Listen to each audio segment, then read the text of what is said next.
આયોજનપૂર્વક રજિસ્ટરે marriage કરાવડાયા છે.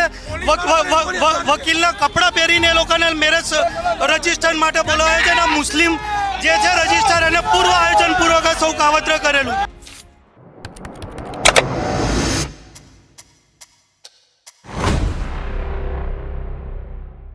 અમદાવાદના ઘીકાંટા registrar ઓફિસે મુસ્લિમ યુવક હિન્દુ યુવતી સાથે પ્રેમ લગ્ન કરવા પહોંચતા ભારે હોબાળો મચી ગયો. હિન્દુ સંગઠનોને આ ઘટનાની જાણ થતાં મોટી સંખ્યામાં કાર્યકરો રજિસ્ટ્રાર કચેરીએ પહોંચી ગયા અને ઉગ્ર નારેબાજી કરી.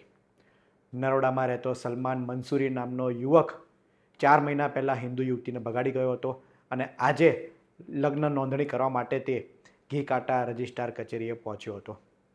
હિન્દુ સંગઠનોની મોટી માત્રામાં ઉપસ્થિતિને જોઈને પોલીસનો કાફલો પણ ઘટના સ્થળે પહોંચે છે. પોલીસ અને હિન્દુ સંગઠનોના કાર્યકરો વચ્ચે ઉગ્ર બોલાચાલી થાય છે, ઘર્ષણ થાય છે. મામલો ઉગ્ર બનતા પોલીસ હિન્દુ કાર્યકરોની અટકાયત કરે છે. સમગ્ર મામલો જો ગંભીર બનતા જ દરિયાપુરના ધારાસભ્ય કૌશિક જૈન ઘટના સ્થળે પહોંચી જાય છે અને સમજાવટનો પ્રયાસ કરે છે. હિન્દુ સંગઠનો ગંભીર આરોપ લગાડી રહ્યા છે કારણ કે યુવક અને યુવતી એ વેશ પલટો કરીને રજિસ્ટ્રાર કચેરીએ પહોંચે છે. યુવક અને યુવતી વકીલના વેશમાં ત્યાં આવે છે અને રજિસ્ટ્રાર કચેરીએ તેમને પાછલા બારણેથી લઈ જવામાં આવે છે. લગ્નની નોંધણી કરાવનાર જે વકીલ રાખ્યો હતો તે વકીલ અગાઉથી જ ત્યાં ઉપસ્થિત હતો. ત્યારે હિન્દુ સંગઠનો વાત કરી રહ્યા છે કે સમગ્ર ઘટના આયોજનપૂર્વકનું કાવતરું છે. હિન્દુ યુવતીને ફસાવવા માટેનું આ ષડયંત્ર છે, જેને જોતા હિન્દુ સંગઠનોએ ઉગ્ર વિરોધ કર્યો હતો. પૂર્વ આયોજનપૂર્વક રજિસ્ટરે મેરેજ કરાવડાયા છે.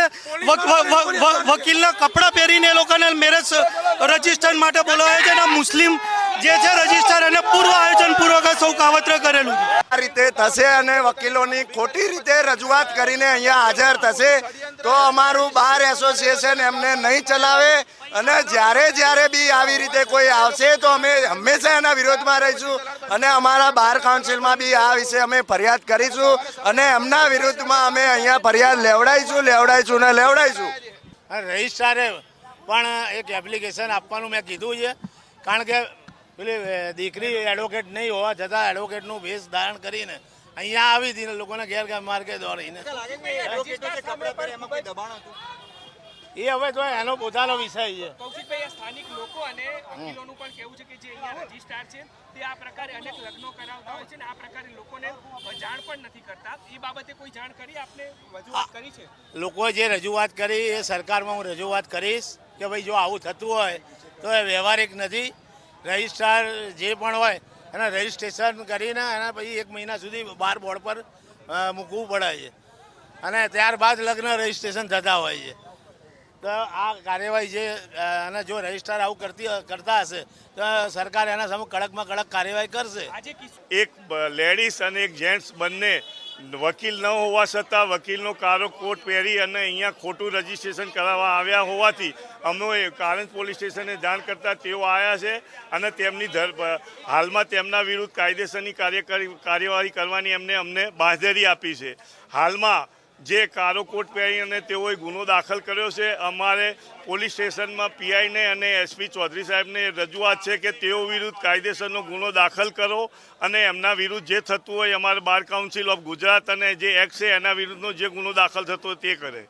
અમે કાળો કોટ પહેરીને જઈશું તો અમારે જે મેરેજ રજિસ્ટ્રેશન છે તેમાં જે છોકરી છે હિન્દુ છે, છોકરો છે મુસ્લિમ છે અને એ રીતે અમને કોઈ કહેતા કોઈ વકીલની કે અન્ય કોઈ પણ અમને કાયદાકીય અડચણ નહીં થાય તેથી તેઓ ડુપ્લિકેટ વકીલ બનીને અહીંયા રજિસ્ટ્રેશન કરાવવા આવ્યા છે. અને એડવોકેટ દ્વારા એમના કાળા કોટ પહેરાઈને જે હિન્દુ છોકરી છે ને અમારી એના કાળા કોટ પહેરાઈને ખાનગીમાંથી અંદર લઈ ગયા અને ગેટ બંધ કરીને રજીસ્ટર કરાવે છે અને હિન્દુ દીકરી જનતાને કાળો કોટ પહેરાઈને લઈ જઈને રજીસ્ટર કરાવવાનું કોઈનો હક નથી. અંદર જવા દીધા તમને? અમને કીધું કે તમે મળવા જાઓ. અમને પોલીસે અને રજિસ્ટ્રારના લોકોએ જવા ના દીધા. છોકરીને અંદર બેસાડી રાખી છે, એના જોડે કોઈને મળવા નથી દેતા.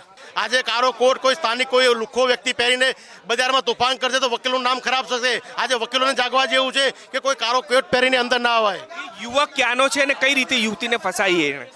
યુવતી આ લોકોનો ટાઈગર હિન્દુ યુવતીઓ હોય છે અને આ તો લવ જેહાદનો અડ્ડો બની ગયો છે. મેજિસ્ટ્રેટ તો આ અમદાવાદ જિલ્લાની લગ્ન રજિસ્ટર યુવક કઠવાડા ગામમાં અને હાલ પેથાબો રહે છે ગાંધીનગર જિલ્લાના પિતાપુર ગામમાં રહે છે.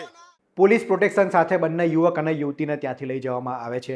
પોલીસ જ્યારે બંનેને લઈને જતી હતી ત્યારે હિન્દુ સંગઠનોના કાર્યકરો અને લોકો પોલીસની પાછળ દોડતા નજરે પડ્યા. લોકોના ઉગ્ર વિરોધ અને હિન્દુ સંગઠનોમાં રોષના કારણે લગ્નની નોંધણી તો થઈ શકી નથી અને બંનેને પોલીસ સ્ટેશનમાં લઈ જવામાં આવ્યા છે. આગામી સમયમાં આ મામલે શું થાય છે, પોલીસ કઈ રીતની કાર્યવાહી કરે છે, બંનેના લગ્નની નોંધણી થાય છે કે કેમ તે જોવું રહ્યું. આ અંગે આપ શું માની રહ્યા છો તે અમને કોમેન્ટમાં જરૂર જણાવશો. આવા જ ઇન્ફોર્મેટિવ વિડીયો માટે VTV પંચાયત જોતા રહો. ધન્યવાદ.